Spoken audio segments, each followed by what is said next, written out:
So now we're going to be looking at removing the rear axle. There are two set screws 180 degrees apart from each other on this nut here. So what we're going to need a 3mm hex head or Allen key, whatever you want to call it, a BFW big enough to get on there. And they do sell a separate tool for this that fits on there, but a big wrench will work. The only challenge is for torquing, then we have to estimate if we have this. If you have the tool, then you can use a torque wrench with it. So what we're going to do is use a little heat, because these set screws, these have a little bit of thread sealer on them from the factory, so a little heat will break that up, because the last thing you want to do is strip one of those out. That'll increase the time spent on this project significantly. All right, so I used a little bit of penetrating lube, something like that. I let that sit on overnight. Now, if you do river crossings and things like that, your stuff might be significantly worse. This is only ridden on the motocross track, so it might look a little easier, although I found quite a bit of rust in the front A-arm, as we saw. But anyways, so here we are. Let's shoot a little heat, and just make sure you're cautious. Remember, this is a gas-powered vehicle. Don't go crazy with torches. Just be mindful of what you're heating. You're not anywhere near fuel, but be careful.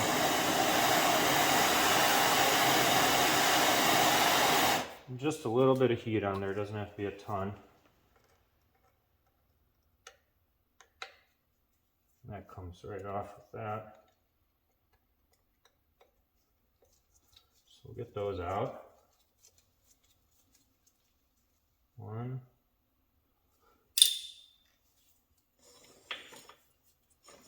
This one I already loosened up a bit, so.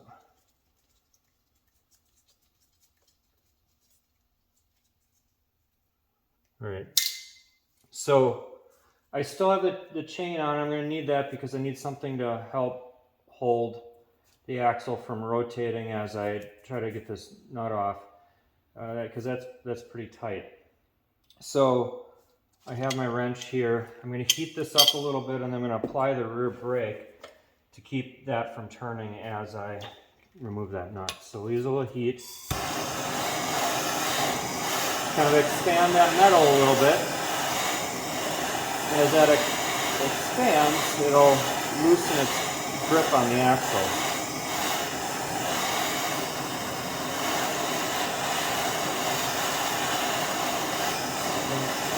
You may not have to go crazy, we'll see. Because at some of these projects, you will spend a bit of time doing this, because if you go through water and such, it could make it a lot harder.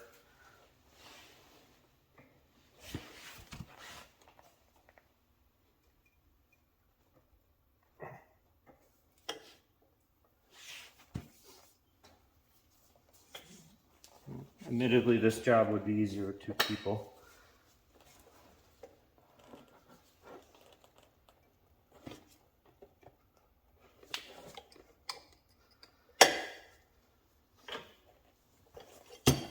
I have to find a way to keep that brake pedal depressed. All right, so I was able to break that nut loose there. I'll show you how I did it. It admittedly would be quite a bit easier with two people and keeping the tires on. But what I did, you can see I just use a strap there like that to depress the rear brake completely, and then heated this up. I ended up using quite a bit of heat to get that nut loose, and not just my big wrench, but I even used a pipe on the end of that. So don't underestimate how tight that can be on there.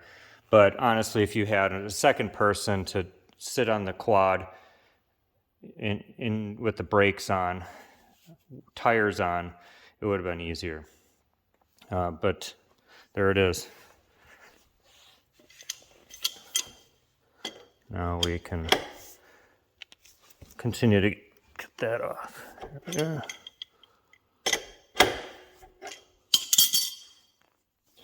All right, so now we'll get the hub removed, continue getting this nut off there, caliper, and then we'll go forward. So we have our needle nose here. Straighten those out. There we go. Like I've said before, you can get them perfect, or you can just kind of tap it out there, and that'll help straighten it too. There we are. Get a nice place to put all your parts, and then we'll get that castle nut off. Just gonna see what size that bad boy is. What is? Well, it's 22, so it's gonna be a little larger than that.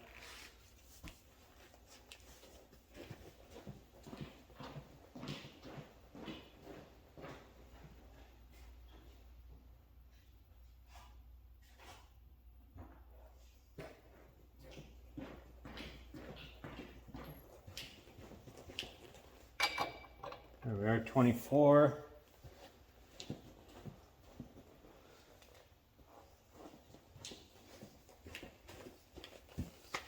Let's see, impact should make pretty quick work of this, but we'll see.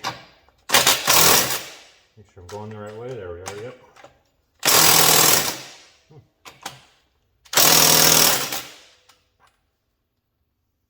Battery's full strength.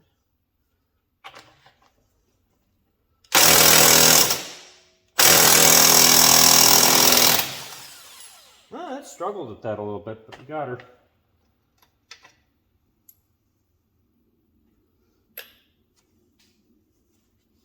Might require just a little bit of coaxing.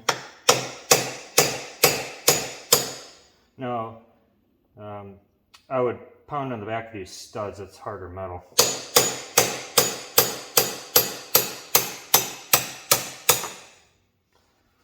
And some quads though that spend time going through water and such, this might be quite a bit rustier. You may have to use penetrating lube on there beforehand.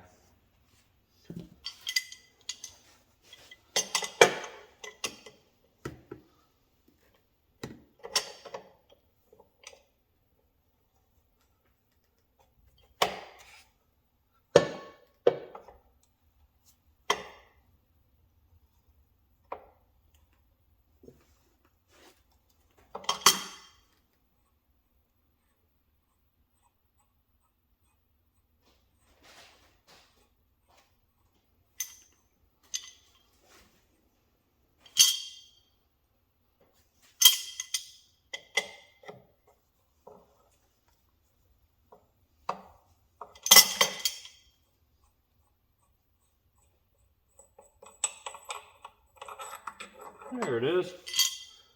All right, one thing to point out, this washer here is not flat. This is concave. So the way that it needs to go out or go on is such that when you're looking at it from this way, that it is concave, okay? Meaning the outer portion comes out more towards you. And the reason that is because as you tighten it, that applies a little bit of pressure against the nut to keep it from rotating. It's kind of like a lock washer, basically. So be mindful that that's not a flat washer, that concavity is not by accident.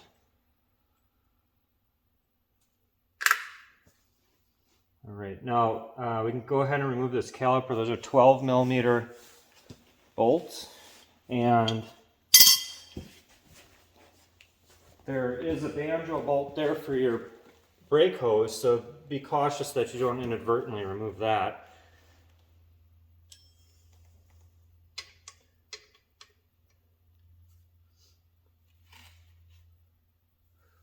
Ratchet.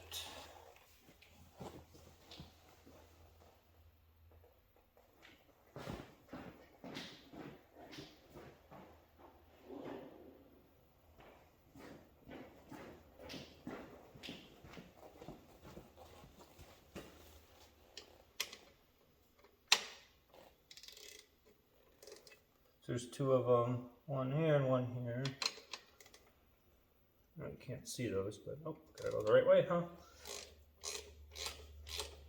Details.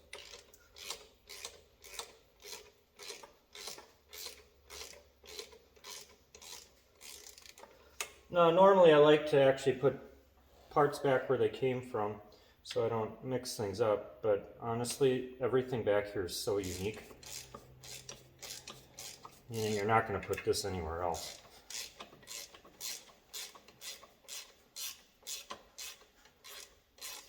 But before I start a project, unless I've done it literally hundreds of times, I would actually typically take a few pictures first, make sure you're putting things back together the way it goes. Never amazes me how many times I actually kind of screw something up, so little checks and balances to make sure you're doing things right, important.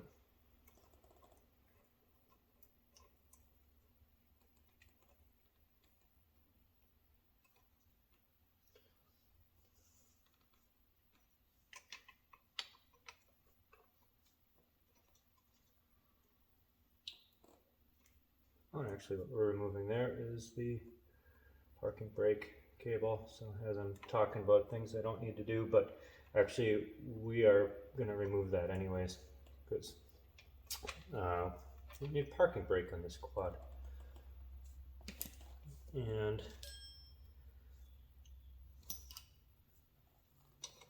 I'll take that back. The bolts that we are removing here are actually 14 millimeter. Get a different socket for that.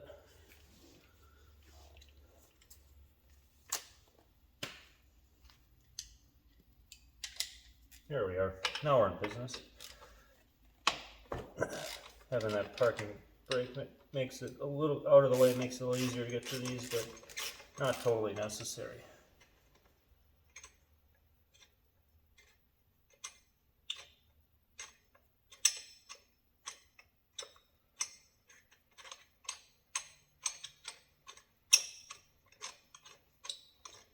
So I actually have a plate that goes over that to delete the parking brake.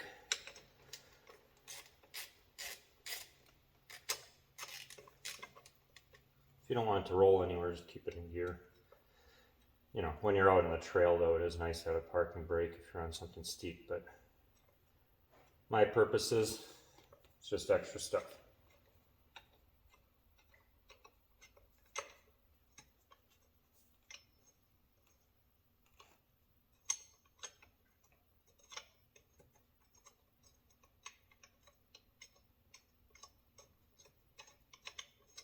There we are.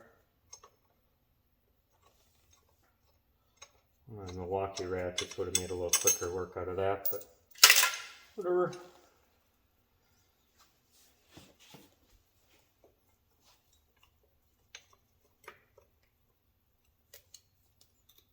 Really doesn't want to come off, huh? Taparoo.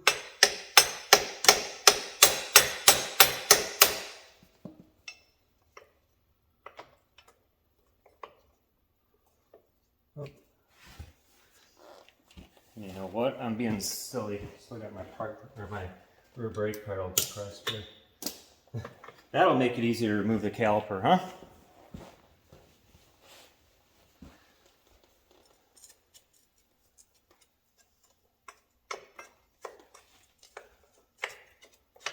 There it is. We'll just set that up there for safekeeping. Alright, so now at this point, I can remove the disc brake assembly. On this one, it's actually basically just slid right off. On some that can be pretty well seized in there, you may have to use penetrating lube and even a little bit of heat on there to get that off. There is a little O-ring in there. You can use a little pick. You just want to be gentle and try to get that out without damaging it. There it is.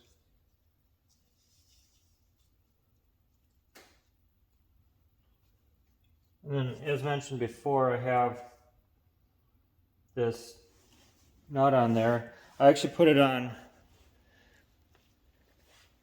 backwards so you don't damage the castle portion, because we're gonna pound on that once we get this bracket off. I've got a couple of snap ring pliers. We'll see which one works the best here.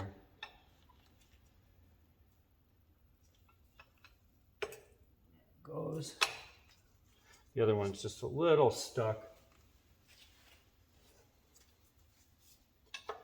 Sometimes just a little gentle persuasion just to get it loosened up. There we go. Can knock it loose a little bit. There we are.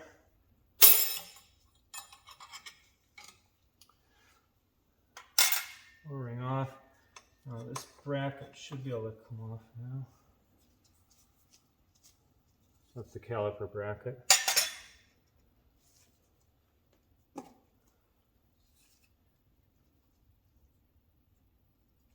And then should be able to get our axle out. This can take a little bit of force sometimes. So you have a few options. Use a big rubber mallet, a hammer. You do have to still be a little bit careful with that.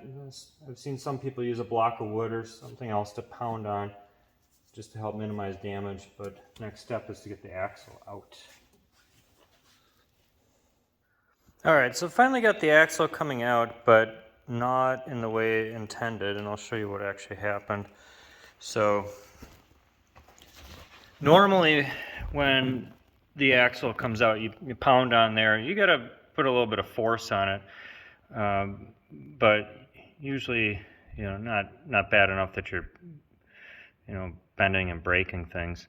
But in this case, so the actual races came out of the housing, and you can see why that happened. There's rust that's collecting in there. So as I mentioned earlier, don't underestimate how things may not go as you initially plan. And the reason I say that is because if you get into this project, you have to be prepared to replace other things that you may not have initially intended to. For example, I mean, when I first was taking this apart, there was no free play either laterally or up and down, so the bearings actually were functioning pretty well. But now basically, if I wasn't intending to replace bearings and the axle, I'd be stuck doing that, because anytime you're pounding that hard on the axle, you're going to distort the end of it no matter what you do. So in any case, that's where we're at. So it's out. The only other thing too is if I can't get this bearing off, there's a little clip on the inside of here that holds the sprocket hub in place that I'll have to purchase. But I basically have all of this stuff brand new minus that clip ready to go, so I may have to purchase that clip, but otherwise we're in good shape. Alright, so let's get this out the rest of the way.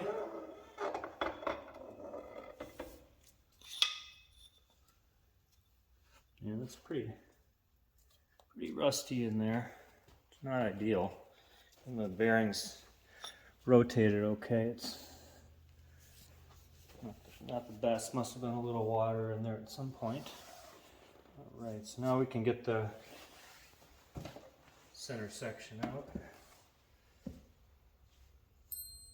So this is a 6mm. Just going to take these out.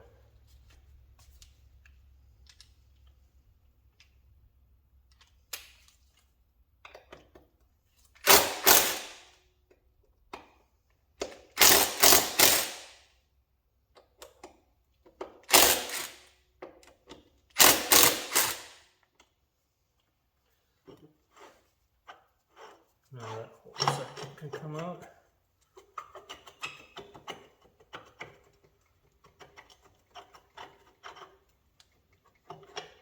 Alright, so that's actually going to get replaced by a billet one. As you can see, so the axle came out of this side no problem. I was able to get penetrating lube in there.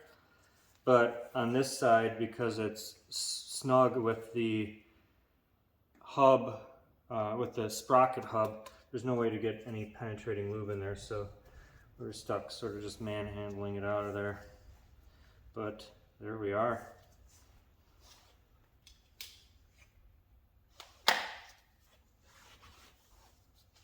Everything else looks pretty good on the inside there. Get it cleaned out. All right. Get that shock replaced. We're going to be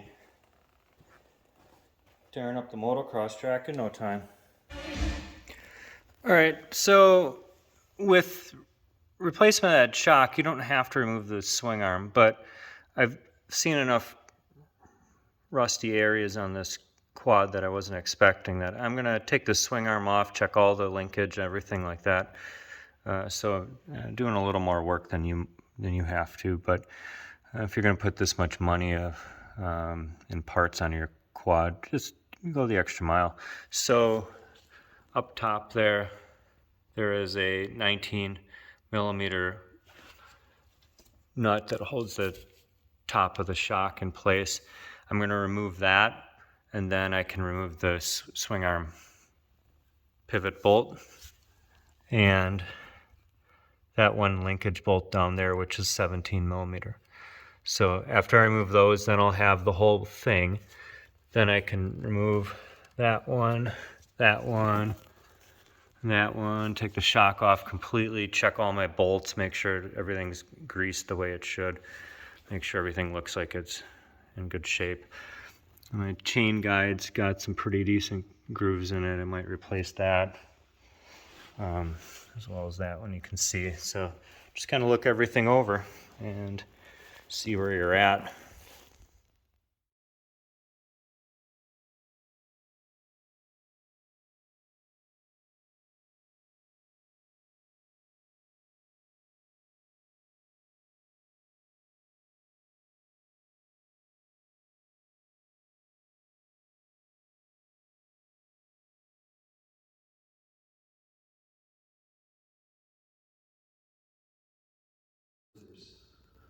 So I'm going to show you why I ended up taking the swing arm off and inspecting all these.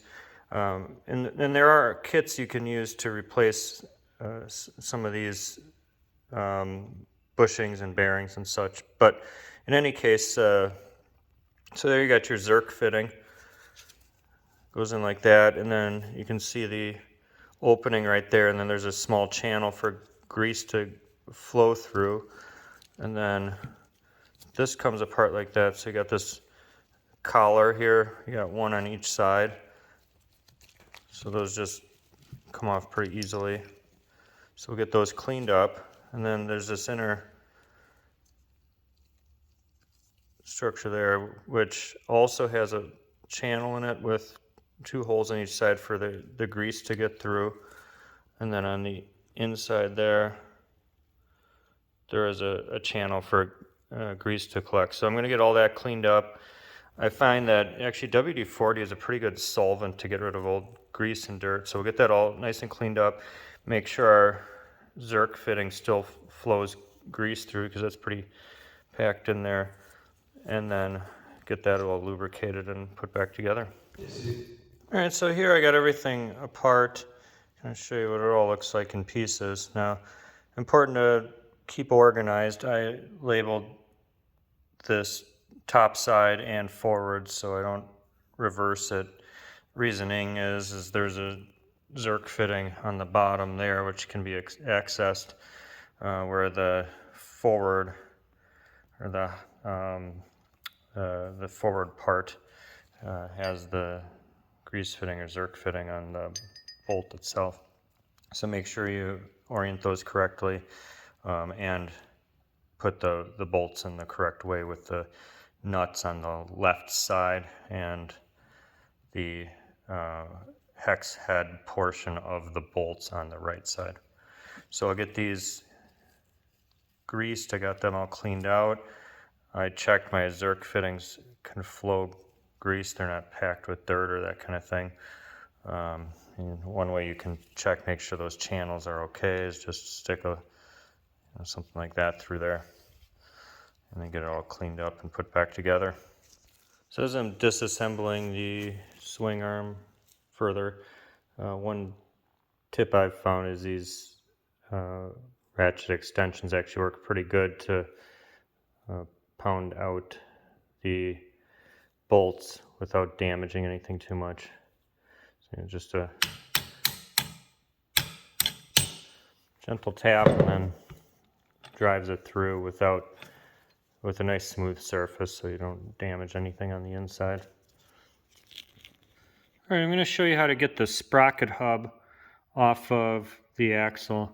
So typically speaking, when you remove the center housing, that bearing should come off. Mine didn't. So what I ended up having to do is let a bunch of rust penetrators sit in there and then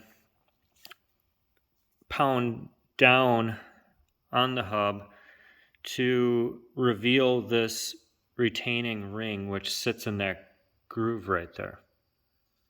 Okay, so normally this lip covers the retaining ring so you can't get at it until this sprocket hub moves this way.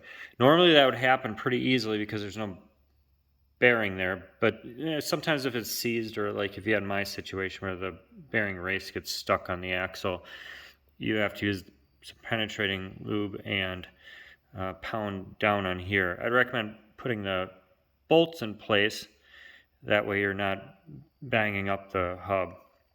And then once you're at the point where that is revealed, then a center punch can kind of get in here and move that away while you pry up with a screwdriver. And then once you get it all out of that groove there, then you can just take it off the rest of the way.